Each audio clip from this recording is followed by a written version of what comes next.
The night started with champagne and ended with clarity, the kind of brutal, ice water down your spine clarity you only get when the truth stumbles out in heels it didn't plan on wearing. It was supposed to be a weekend getaway. You know, the kind of romantic patchwork couples try to stitch over months of unraveling threads.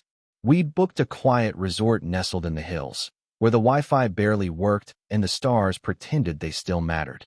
The brochure said it was a perfect place to reconnect. I should have read the fine print. No signal. No secrets. A glitch in the resort's booking system split us into separate rooms. I was in 214. She was assigned 216. The receptionist apologized, offered us a free spa voucher, and promised to fix it the next day. Ashley, my wife of 7 years, my partner in houseplants and half-built dreams, said it was no big deal. She even winked. One night apart won't kill us, she said. Funny. She was half right. We had dinner on the patio. Candlelight. Wine. Her in that old sundress she used to wear when she actually wanted to impress me. I noticed the earrings were new, though. Expensive. Not for me. She laughed more than usual. Touched her phone under the table. Said she was texting her sister. I didn't call her out on it. Didn't want to start a fight. Not here. Not on our reconnection weekend. After dessert, she kissed me goodnight. Light. Quick. Lips colder than the breeze off the hills. I went back to 214, sat in silence for a while. Flipped channels. Stared at the ceiling. Tried not to admit that something felt off. But it was the door. That damn door in 216. Because around 11:07 p.m., I stepped into the hallway. I don't even know why. Maybe I heard something. Maybe I just knew. But I passed by her room, and that door, that one job it had, wasn't done right. It was cracked open. Just enough. And behind it, voices. Low. Male. Hers. Laughing. Shushing. I didn't kick it open. Didn't even knock. I pushed it gently, like a man stepping into a memory that's about to turn on him. Inside, I saw her. Ashley. Panicking. She jumped like I'd set off a car alarm in her chest. The man next to her scrambled, shirtless, fumbling like a sitcom side character who wasn't supposed to get caught. And me? I didn't scream. Didn't cry. Just stood there. Then I said the line I hadn't rehearsed, but somehow had been riding in my gut for months. I paid for the room, but I'm not paying the price for trust anymore. Her face. God, the audacity of her surprise. That was when I knew this wasn't a mistake. It was a pattern finally showing itself in daylight. But this was only the beginning. The guy didn't speak. Probably smart. He looked young, not college frat boy young. More like still remembers Vine young. His shoes were still by the door, laces perfectly tied, like he had every intention of sneaking out before dawn. Ashley clutched the sheets like modesty mattered now. Her voice cracked first. Logan, wait. This isn't. Don't. I didn't raise my voice. That would have given her too much power, like she could provoke something out of me. I kept it cold. Surgical. She sat up, still covered in betrayal and thread count linens. It was a mistake. No, I said. A mistake is forgetting your anniversary. This, I gestured around the room, to the shirt on the lamp, the half-empty wine bottle on the nightstand, and the man with deer-in headlights sweat on his temple. This was a choice. You made it more than once. Her mouth opened. Closed. Even her lies were malfunctioning. The guy finally found his voice. Look, man. I turned to him so fast, his courage tripped over itself. Don't. I pointed at the floor. Your shoes. Pick them up. Leave. He hesitated. I took one step forward. He grabbed the sneakers, stumbled past me, and disappeared into the hallway like a magician's bad assistant. No dignity, no applause. Now it was just us. Just like it used to be. She tried again, softer this time. Logan, it's been hard. You've been distant. And you've been unfaithful. I was lonely. I was tired. Tired from working 2 jobs, so you could take photography classes you never finished. That hit something. Her mouth twisted, the gears turning behind her eyes, trying to reframe the moment into something forgivable. I gave her nothing. You looked me in the face at dinner, I said, knowing he was already in your room. And you kissed me goodnight like I was the waiter who brought your check. Silence. I let it hang there. I want you gone by morning, I said. Don't call. Don't text. You'll hear from a lawyer, not me. Then I walked out. No door slam. No angry echo. Just footsteps down the hall of a man who was done. But revenge? Revenge was just getting dressed. Back in my room, I didn't rage. I didn't cry. I sat on the edge of the bed, hands still in my pockets like I was waiting for a bus that would never come. My reflection in the mirror didn't look surprised, just tired. Like a man who finally realized the fire in his house wasn't new. It had just gotten louder. I stayed up all night. Not because I was broken, because I was processing. There's a difference. In the morning, I checked out early. The receptionist, same one who botched our reservation, gave me a sympathetic smile. "I hope your stay was educational," I said, and walked out. When I got home, she wasn't there yet. Her side of the bed was still rumpled. Her pillows still held the shape of someone else's decisions. I didn't unpack. I didn't shower. I just started looking, not snooping. Let's be clear. I was past the point of giving her the benefit of any doubt. Her laptop was open on the desk, unlocked, because cheaters always think they're smarter than the person who's been financing their Netflix account. Inbox. Folder titled Clients. Classic cover. Except one file caught my eye. Weekend Vegas. Vegas? We hadn't been to Vegas in 2 years. I opened it. Photos. Receipts. A hotel confirmation. All from last month. 2 guests.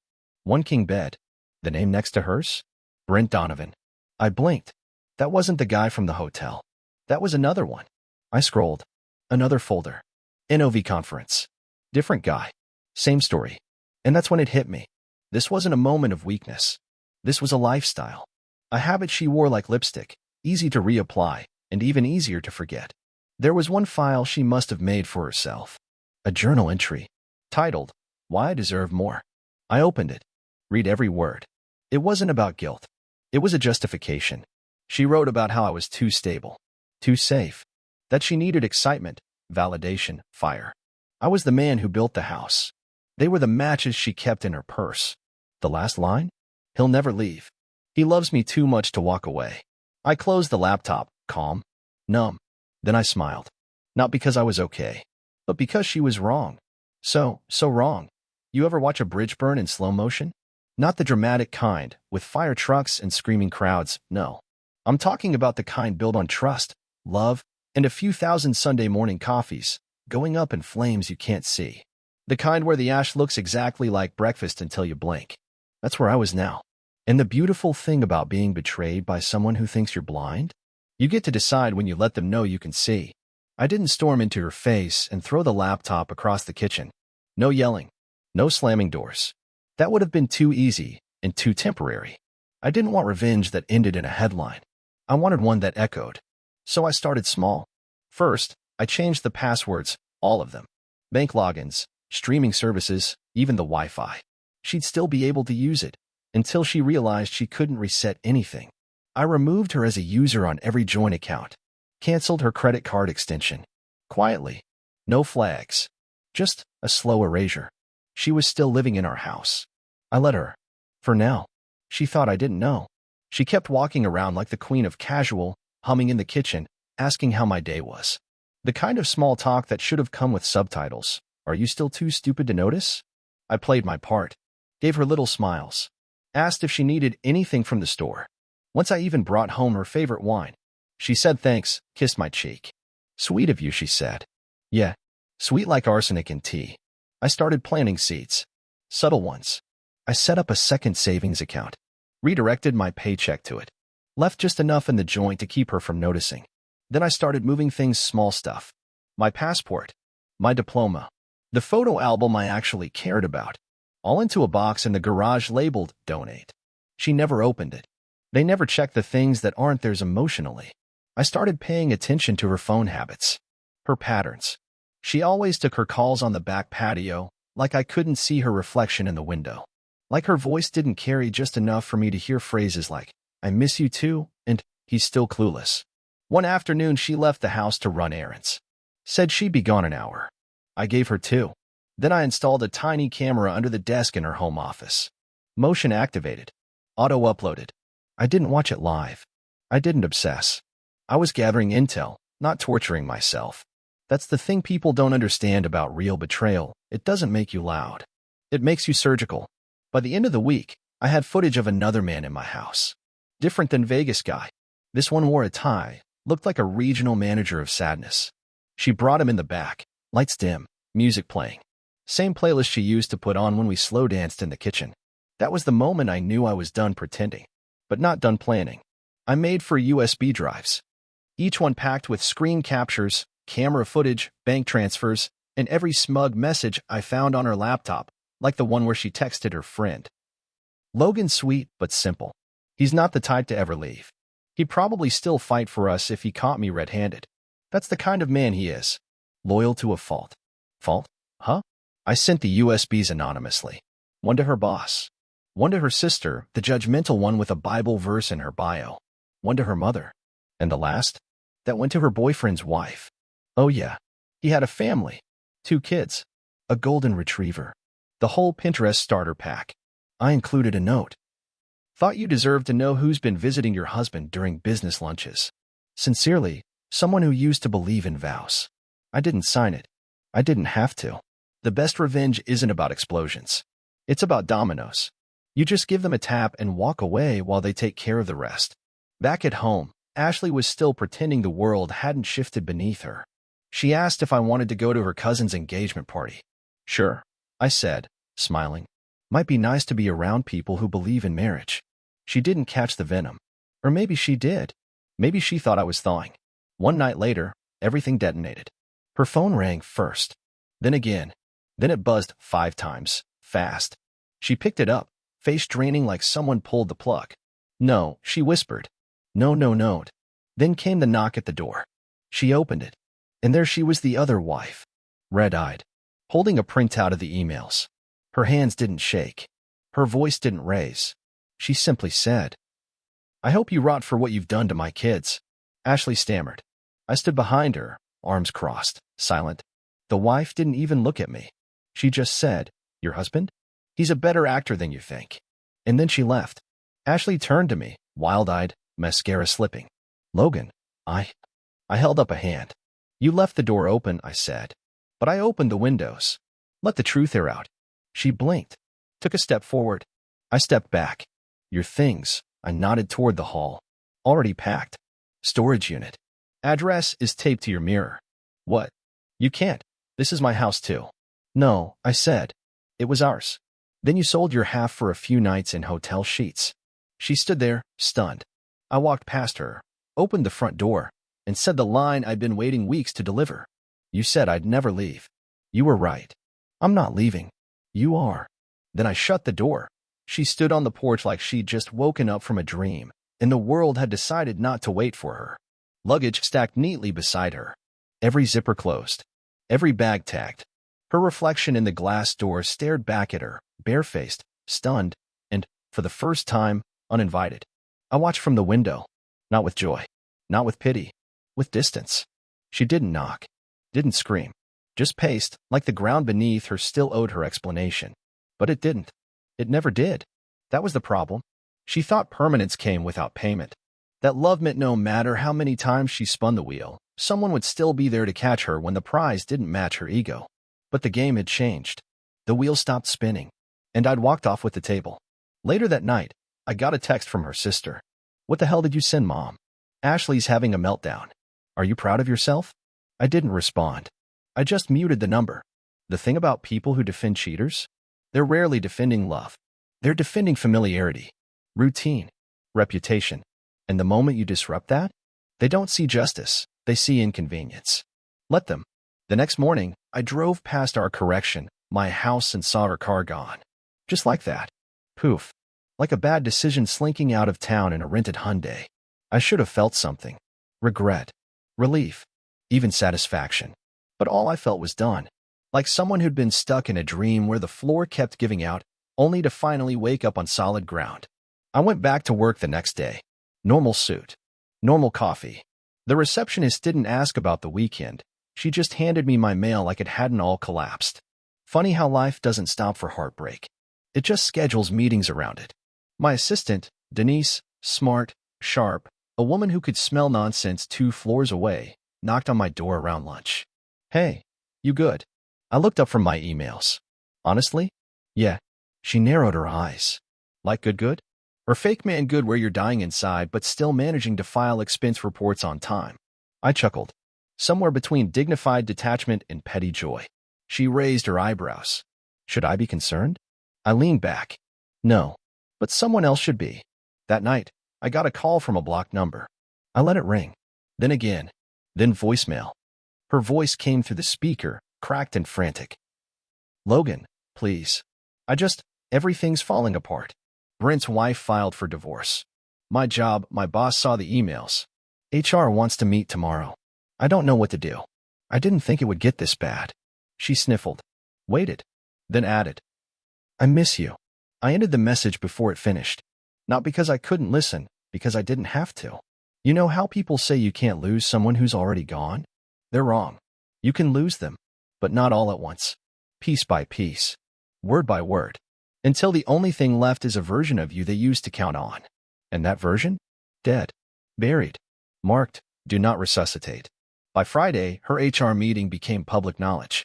Someone from her company, and in turn, I think, emailed me anonymously. Subject line, she's imploding. Attached was a screenshot. Ashley, sitting in a conference room, shoulders hunched, her manager across from her, stone-faced. The intern added, no idea what you did, but respect. I didn't reply. That weekend, I took a trip. Just me and the open road. I didn't bring my phone charger. Didn't check emails. Slept in a motel where the AC wheezed like it smoked a pack a day, and the coffee tasted like melted cardboard. And it was perfect. Because I was free. Not the fake kind. Not the new haircut, new me nonsense. I mean free in a way most people never taste, the kind that comes after truth has done its damage and dignity has done its job. When I got home, the neighborhood was quiet. Leaves in the driveway. Porch light flickering like it missed her. I didn't. On the welcome mat was a small envelope. No name. Just taped shut. I opened it. Inside was a photo of her and I, maybe 5 years back, at a lake house. I was grilling. She was laughing. Her arm looped through mine like we were writing vows with our shoulders. Behind the photo, a note. I don't deserve your forgiveness, but I wanted you to know. I remember when I loved you right. Before I forgot how. No apology. Just memory. She still hadn't figured it out. This wasn't about love. It was about honor. And she gave hers away like a party favor at a table for two. The next week, I saw her in town. Coffee shop. Alone. Face thinner. Makeup heavier. The kind of look people wear when their mirror doesn't recognize them anymore. She saw me. I nodded once. No smile. No malice. Just a quiet goodbye, spoken in a language only two ghosts could understand. She blinked. Looked down at her drink. I walked out. Not away from her. Just toward the man I used to be. The one who finally knew what kind of fire he could survive. It started with a knock. Not a loud one. Not the kind of knock that demands to be answered. No, this one was timid. Careful. The kind of knock someone uses when they know they shouldn't be there, but hope you'll let them in anyway. I didn't move. I sat at the kitchen table, sipping my coffee, letting her stand out there. The Ring camera had already shown me who it was. Ashley, in a faded hoodie, hair tied up, clutching her purse like it held the last scrap of her dignity. A second knock. Then silence. Then the old trick, a text. Ashley, I just want to talk. Please. I didn't respond. Not because I was angry. Because I'd reached that dangerous place where peace lives next door to indifference. She stood there for 5 minutes. 10. I watched the steam curl from my mug while her shoulders sagged lower with every second. Then she turned and walked down the steps, back to the car that still had the dealership sticker in the window, probably leased during one of her hotel weekend business trips. As she pulled away, I exhaled. Not relief. Not pain. Just air. Like a man breathing on his own again. That night, she emailed me. Subject line, closure. I didn't open it. You don't get closure from the person who set the fire. You get it when you stop trying to rebuild with the same matchsticks. But curiosity? That's a different story. I opened it 2 days later. Logan. I know I'm the last person who deserves your time, but I had to say this. Not to win you back. Not to change your mind. Just to be honest in a way I wasn't before.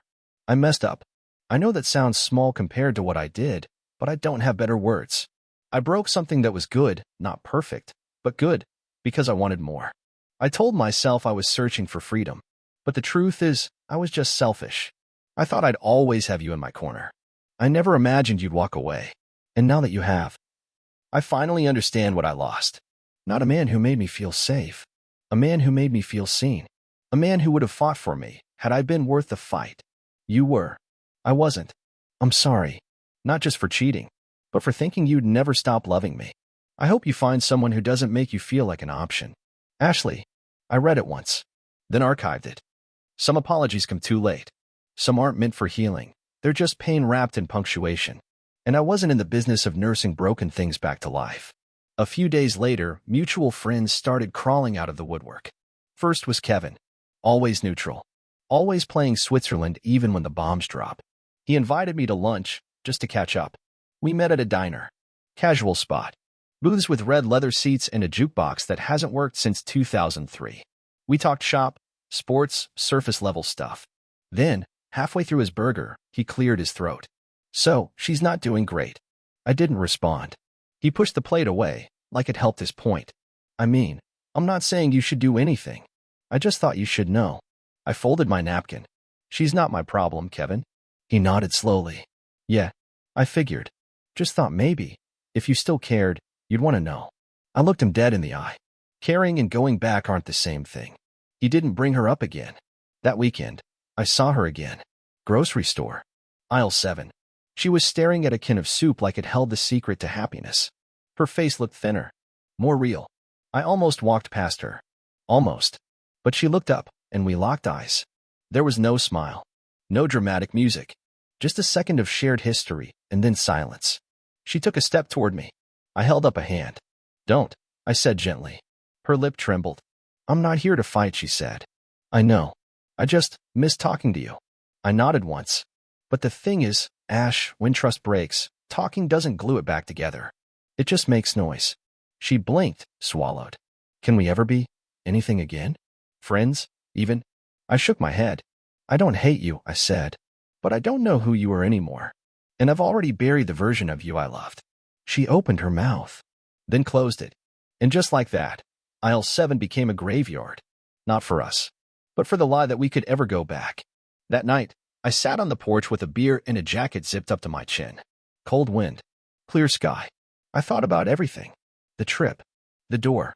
The look on her face when she realized the game was up. I thought about how I hadn't raised my voice once. Not because I was weak, but because nothing rattles a liar like silence. And I realized that was my revenge. It wasn't the emails, the USBs, the fallout. It was me. Living. Healing. Unmoved. Unbothered. Unreachable. Because sometimes, the cruelest thing you can do to someone who broke your heart is rebuild it without them. It came in the form of a letter. Not a text. Not an email. A handwritten letter, folded 3 times and left in my mailbox like a final olive branch from a tree that had been chopped down, mulched, and burned. Logan. I know this is the last thing you want, but I needed to try. I'm not asking for forgiveness. I know I lost that. But maybe we could talk. Just once. Please. Ashley. There was no perfume on it. No lipstick kiss. Just her messy cursive, the same one she used to scribble birthday cards with. And for a moment, I almost forgot what she'd done. Almost. But the thing about betrayal is, it doesn't just happen. It's built. Slowly. Deliberately. Choice by choice. And it rots from the inside out. I folded the letter, walked to the fireplace, and dropped it in. If she wanted to talk, she could talk to the version of me that used to chase apologies. That guy? He didn't live here anymore. After the letter, she stopped trying. No more calls. No texts. No dramatic doorstep monologues in the rain. Silence. But it wasn't peace, not for her. I started hearing things. From friends. From coworkers. Brent's wife took the house. Ashley was put on unpaid leave after HR got a hold of the affair records. Apparently, she'd been turned down by 3 jobs since. Everywhere she went, she carried the sin of burned bridges. The woman who used to strut through parties with champagne and perfectly sculpted lies now moved through rooms like a shadow people avoided. But I didn't laugh, because I wasn't watching her fall. I was watching karma do what it does best. Take its time. Exactly 12 months from the day I found her in that hotel room, I was standing on the balcony of a new condo, my place. Clean slate. Real wood floors. A kitchen that only smelled like coffee and ambition. A different woman leaned against the railing beside me. Her name was Claire. No games. No secrets. She laughed with her eyes, not just her mouth. You're quiet tonight, she said. Just remembering. Something good. No, I said. But it led to something better. She didn't ask more. That's what I liked about her. She didn't need to fill the silence. She respected it. The wind blew, sharp but clean, and I realized I wasn't haunted anymore. Ashley was a chapter, a long one, but a closed one. Months later, I ran into her again. Different city, random bookstore. I was in the aisle flipping through a hardcover when I heard the voice. Logan. I turned. It was her. She looked older, not in years, but in weight. The kind regret leaves when it's lived in too long. No makeup. Hair pulled back. No ring. Hi, she said. I nodded. Ashley. Silence. She glanced down. You look good. Thanks. I'm doing better now. Trying to start over. That's good. More silence. She chewed the inside of her cheek. Do you ever think about it? Us. I met her eyes. I do, I said. But not the way you think. She blinked. I think about that night in the hotel, I continued. And how, for once, life gave me a clear sign. I heard the voices. I saw the truth. And I walked away with my soul intact. Her lip quivered. I made mistakes, Logan. No, I said. You made choices. And I made mine. Then I leaned in slightly. Not angry. Not bitter. Just a man at peace. I paid for the room, Ashley, I said. But I'm not paying the price for trust anymore. And with that, I walked out. No look back. Because healing isn't about erasing the pain. It's about remembering it clearly and moving forward anyway. Alone if you must. But never again with someone who thinks your love is replaceable.